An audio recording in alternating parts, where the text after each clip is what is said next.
Yep. All right, ladies and gentlemen, we're joined by Mississippi State head coach James Armstrong, as well as student athletes Riley Combs and Aitana Martinez Montoya. We'll open up with an opening statement from you, James, and then we'll turn it over to questions for the student athletes. Then we'll dismiss them and have questions for Coach Armstrong. Yeah, I'd first like to congratulate Southern. They've had a tremendous season.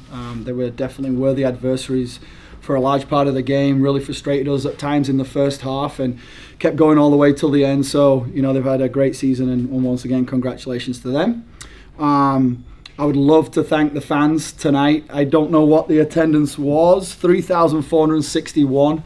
When we were getting ready in the coaches' locker room, and to see the line of people waiting to get in tonight just gave us goosebumps. And when we came out and how loud they were and how into the game throughout, it was more than we could ever ask. But we will ask them if they could come back next Friday. That would be awesome as well. I thought the girls did a really good job of executing in the final third, limited them to a few chances. Our bench did a really good job, our game changers, as we like to call them, of coming in and giving rest to some players that probably needed some rest after a long season and a tough ending, obviously, to the schedule. So couldn't be prouder of the girls, couldn't be prouder of the fans. This was a great night for Mississippi State as a whole, and obviously our program. And we're looking forward to playing Washington next Friday. Okay, we'll open it up for questions for the student athletes. Start with Steve. It really felt like early in the game you were always around the ball, whether defense, midfield, whatever. I mean, did you sense there would be a little different energy from the team because of the crowd and the fact that it was an NCAA tournament? I just think right now we're just focusing on playing. Of course we love the crowd, but we're focused on the game. I think what's more important for us is we have the crowd, but we have each other's back. So I think being together and just having each other's back, respecting the opponent, of course, and just helping each other is what's most important. Colin? Riley, you're a player who really feeds off of making a tackle and making a clearance and that energy. But in a game like this, where you're at the base of possession so often, what does it take to stay in the game and kind of stay focused and then go up and get a goal like you did? I base it off of my teammates. A big thing for me is I feed all what my player teammates are doing. I feed off of what their energy that they have. So us getting into the box the first 5 minutes, I have so much joy in that, because they love doing that and I love defending, so that brings me so much joy for them. And I think it's just passing the ball, I take a lot of pride in it, because it's something that I've been working on. So just getting it to them and letting them do their magic like they do up there, I think that is probably the best thing. Danny? Riley, just talk about, you brought up defending, just talk about not giving up a shot. You've done it before, but just talk about it, this being in the NCAA game. Yeah, I think especially going off of last game, I think our whole team as a whole, we were this is a new chapter. We closed that one, now it's time for the NCAA tournament and we need to kick it up a notch. So I think we weren't very satisfied with how we ended things in the SEC tournament. So I think from now on, I think we have a new kind of perspective of what we want to accomplish, and I think today was a very good stepping point for what we want to accomplish going forward. Steve? Really, to both of you, how much fun is it to get some separation in a game and then you guys are on the sidelines cheering for some young ladies that are getting some quality minutes in an NCAA tournament game? I think it's awesome. I think we're really good at getting behind each other, no matter what. We, as I said earlier, we have each other's back and we want everyone to succeed, and just seeing people come off the bench doing what they're supposed to do and getting that result that we all have been working so hard for. I think it's just awesome, and it's a really good experience. I think for us the most important thing, whenever we are on the field, the bench and the game changers are always supporting us, cheering us on. So it's basically giving it back to them, because it's an amazing experience playing in an NCAA game. So just giving them back what they give to us every single day and every single game. It's insane and it's amazing. Dylan? For both of you guys, but starting with Riley, third consecutive year winning the opening round of the tournament. For you guys both as leaders to kind of talk to this team, what does this do for you moving forward, and what's kind of the message to the team heading into the second round of the tournament? I think it just instills our confidence in ourselves because, like, especially tonight, we had multiple goal scorers, so we're not just depending on one person. Everyone contributes in every aspect of the game. Bench game changers, people on the field, like, it's in everyone, and I think that's what we all rally around each other. So I think, like, it's just a good for us for, like, our chemistry, especially because we are all so close. I think that helps us get to, like, where we want to go. I think being together and like learning from what has happened in the past and what we accomplished today is gonna make us look forward and try to get better every day. Anything else for the student athletes? Yeah. Colin? This is for both of you. But Aitana, I mean, you come from a city where, you know, the clubs are kind of the center of the universe for the fan base, and over 3 years for both of you, you've seen the crowds grow to what it is now. I mean, how cool is it for you guys to be a part of that? I mean, coming from a country where soccer is the most, it's the most important sport. I think it's really, really cool to see because I saw a picture, I think Macy posted on Twitter from 2 or 3 years ago, and how the community has supported us during the whole season, not just today, the whole season. I think it's really, really cool to see and just like trying to grow the game in a different way. I think it's like super, like, it's honestly so amazing, especially from my freshman year. Like, not that many people came to our games, and it's just like the growth over the years. And like for us as players, like, we take pride in y'all coming and watching us and supporting us, and we want to bring as many people as possible because we want, like, y'all are part of like our circle. Like we say before games, like, keep it in like our circle, and like our circle is everyone that comes to the game, everyone that supports us here, watching it on TV, and we take a lot of pride in like who supports us, and we will support them right back. Like, we are very big on that. Anything else for the student athletes? Okay, thank you, ladies. Thank you. Thanks. Go, ladies. We'll open it up for questions for Coach Armstrong, and we'll start with Steve.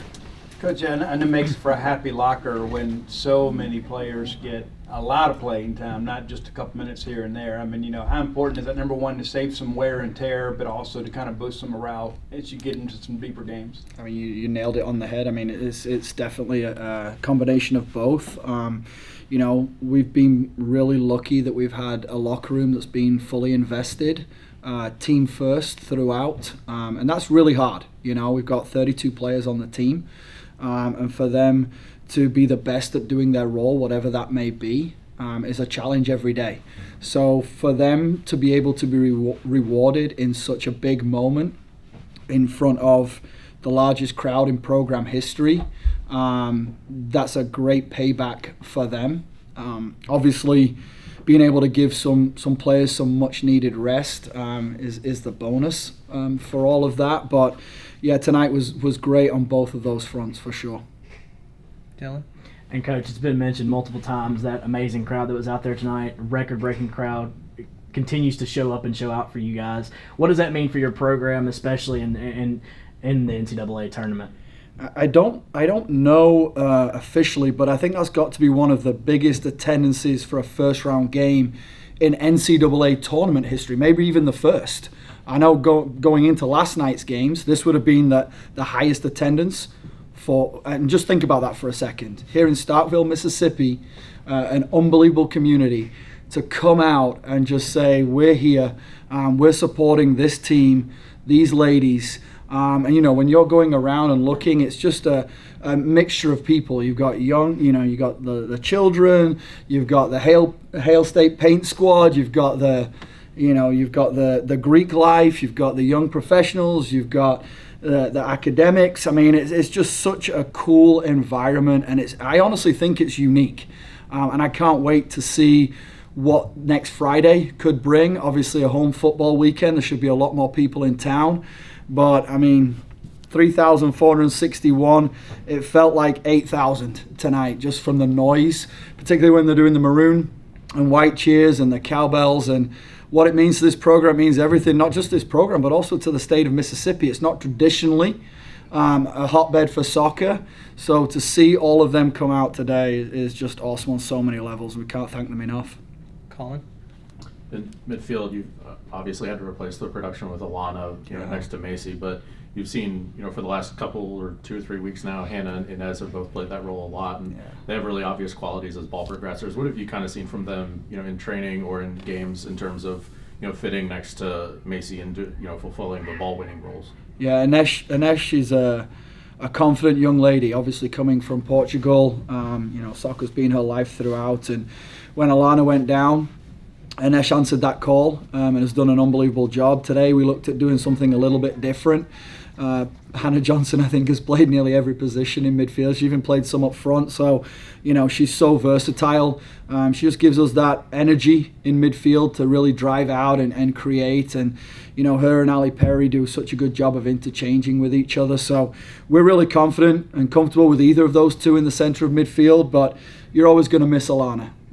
She's such an incredible person, incredible player, but it's next person up, and the girls have done a great job in doing that, and that's obviously going to continue to be our focus going into Washington next Friday. Steve? So how quickly is the turnaround for you guys now? When will you start working on Washington, kind of putting the game plan together? Start working on Washington. We watched them yesterday as a staff. Obviously, they played at 3 o'clock Central Time, so we got to watch that game. Obviously they did a really good job of neutralizing one of the most potent offenses in the country in Utah State, at Utah State. So obviously the travel will have taken a bit of a toll on them, but they came through with flying colors. One of the best defensive teams in the country. Big team as well, athletic. So we've already kind of started to watch them just because they played yesterday, so we could, because our prep for Southern was already done. We'll get together as a staff tonight and kind of figure out what's best for tomorrow in terms of training, whether we give the players off or whether we come in. Obviously they'll do recovery, but as a staff we'll definitely meet tomorrow for a long time and really get a game plan together going into Friday's game. And we obviously Friday instead of Saturday is one day less, so I'm excited for the opportunity to get the staff together and really put a game plan together for a really good Washington team. Danny?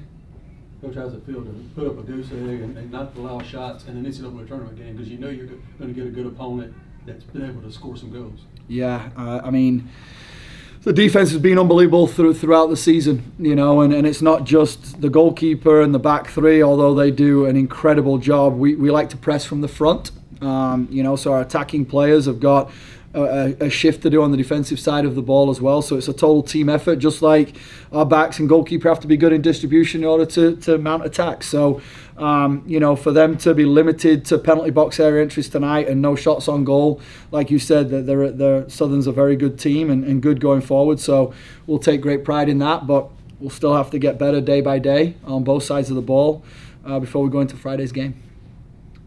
Dylan? Coach, as you mentioned, this was being the #1 seed was on the list of goals heading into this season. Yeah. Now you're in the NCAA tournament. You started off strong. What's the message to the girls heading forward into next week's contest? Day by day, and I know it's a cliche and you've heard me say it all along, but that's important to the girls. It's important to us. Our goal is to make sure we're better than we were yesterday, and that's, if we achieve that, then we're going to continue to get better individually, collectively, and obviously as a whole team. So for us, we will cut the film tonight and really figure out when we're going to show the team, the film from tonight's game, and the things that we got to improve on. But yeah, being a 1 seed has been awesome because it gives us the opportunity to play at home. And what we said to the girls in pre-game presentation was, all of the hard work that they've put in throughout the course of the season has allowed for the opportunity to play in front of our fans on our home field and control our routine, sleep in our own beds, be able to go to class. So, with that though comes responsibility, and putting on a performance like we did tonight was obviously important. Got time for one more, we'll go to Colin. This past week was the first time since September you guys have had 7 days to reset and game plan for what was coming up next. I mean, how important was that after the 2 weeks late to end the regular season and then the SEC tournament? Huge. We needed to regroup, we needed to recover, we needed to get some rest, but also we needed to teach, and a lot of times as the games come so thick and so fast, it's about being sharp, not overloading the players with new information in such a short time frame. you know, making sure you're not overdoing it. So to get back and get back to teaching was really important this week, although it did feel like it dragged on a lot. Like yesterday we were saying, you know, the prep was done, we wish that we'd played last night, you know, just because we weren't used to having so much time. And I do know that obviously Friday's going to come thick and fast. I think that's going to feel a lot quicker than probably this week did. But it was huge, you know, and I think you saw that in the energy of the players tonight. They looked way more energized than they did against South Carolina a week ago, you know, over a week ago. So it was very important.